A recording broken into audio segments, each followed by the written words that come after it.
یا ابن امہ، اے میرے ماں جائے، نہ پکڑیے میری داڑھی اور نہ میرا سر، ایک مٹھی داڑھی ہونا واجب ہے، اس سے کم کرنا جائز نہیں ہے، اور اس سے زیادہ ایک جماعت محدثین کی قائل ہے۔ امام اعظم ابو حنیفہ نے کہا ہے کہ بہت زیادہ لمبی داڑھی نہ ہو۔ مسند امام اعظم براہ راست حضرت کی کتاب میں لکھا ہے۔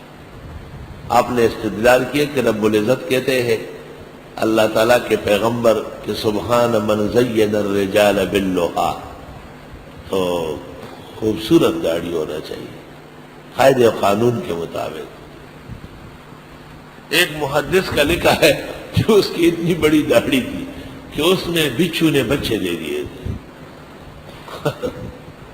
سمجھ غریب سے رہو منگز نہ مانو، منگز بہت سارا نہ مانو، وقت مت نہ ملا ہوئے دو دائے جیسے کول طالب رالے استاد جی سیدھی یار دیکھی رکھے میں خارخ کرو وہی دی کہ لڑام نے وہی بچی نہیں بکے دمرا گاٹا گرا۔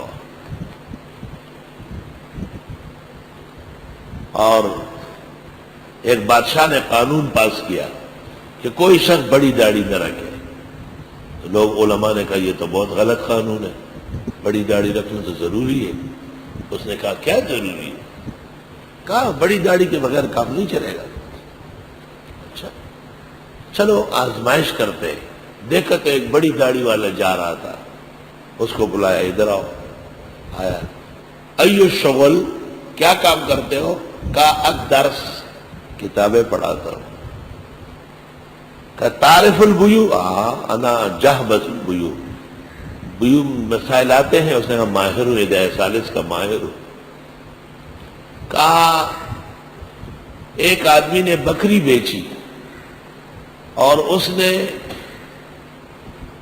مشتری کے ہاں اتنی بڑی مہنگنی دی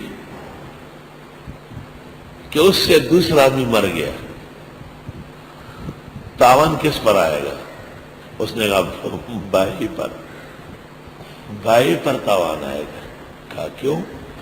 کہا اس کو مشتری کو کہنا تھا کہ بکری تو دے رہا ہوں لیکن اس کے دبرے سے منجنیق نکلے گا، اگر کوئی مر گیا تو بادشاہ نے کہا دیکھو کتنا کم عقل ہے، اور علماء نے کہا یہ تو عقل کا دانہ ہے۔ اس نے تو آپ کو جس طرح آپ نے فرضی سوال بنایا اس نے فرضی ٹینک لڑا دیا، یہ تو ہے نہیں عاقل ہے، صاحب اللحیۃ الکفہ۔ وی دا بائی بانے ہونے تاوان دالو ځکه چې هغه ته پکارو چې مشتری ته ویلې وی چې د دې بيزي د کونه نه منجنیک روزي، نو که څوک مړ شو نو زه ذمہ دار نه یم۔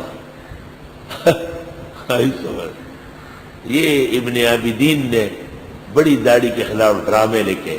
ابن عابدین فتاوی شام والا شامی ہے، اور شام میں بڑی داڑھی پسند نہیں کی جاتی۔ اعتدال اللہ کو پسند ہے۔ وَكَذَلِكَ جَعَلْنَاكُمْ أُمَّةً وَسَطًا، ہم تو ہے بھی اوساطی، نہ حیاتی ہے اور نہ مماتی ہے، درمیان میں ہے، جب ضرورت وہ حیاتیان ہے، جب ضرورت وہ مماتیان ہے، اور دونوں پر جو آیات منطبق ہے ہم ان پر ایمان رکھتے ہیں، اور جو ان کے ڈکوسلے تشریح ہے ان سے ہم پناہ مانگتے ہیں۔